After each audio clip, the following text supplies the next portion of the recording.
So continuous ATO is moving from a snapshot in time where I develop a big package, it gets audited, and the authorizing official approves it, and now it's good for a year or 3 years, to something that's much more continuous in nature. So you've seen kind of FedRAMP lead the way in a lot of ways for this on the cloud side, where it wasn't just a point in time authorization. There were monthly continuous monitoring requirements that you needed to maintain it. So that was sort of the start of it. And now I think everybody's wanting to get closer to real time on this so that as soon as there's a problem, we can respond the same way we do in our security operations center.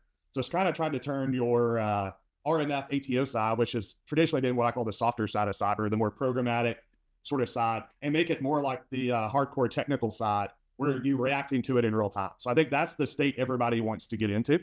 You're seeing big pushes across multiple agencies to get there. You're seeing NIST with enabling technologies that we'll probably talk about here later, like RegScale, the Open Security Controls Assessment Language, really trying to move these artifacts into machine readable form so they can move at machine speed. So there's a lot of underlying groundwork that's happening across the agencies and in industry that make this possible. But it's, again, never been more technically solvable than it is today.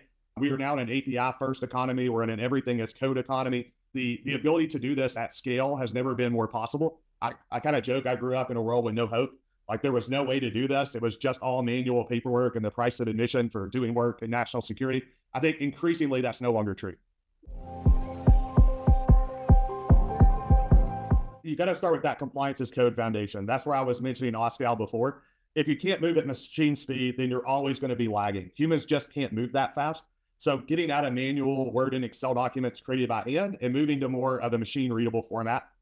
Next, what you want to do is figure out how you take advantage of all the telemetry you already have.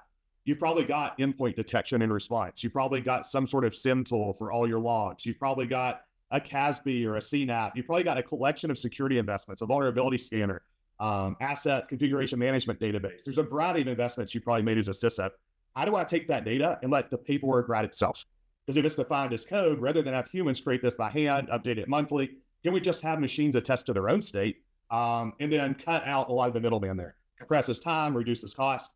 And then there's just the practical reality that if you do that, we don't have enough humans and enough qualified humans to be able to deal with all that data. So that's where we increasingly see AI agents doing a lot of the work, doing the documentation development, doing the end-to-end audits, doing the risk assessments, doing a variety of functions you would put humans on rounds to do. I've yet to meet any CISO in the government who says, you know, what I really want is for an AI agent to make all my risk-based decisions for me.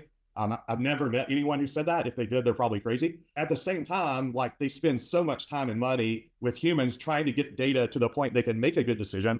And a lot of times they don't even get the data till too late, and they're forced into decisions they don't even want to make that aren't the right risk-based decision because there's no other way around it. Schedules dictate things and they get put in a tough spot. So I think just rethinking that approach end to end is really what continuous ATO is all about and what is desperately needed for the country.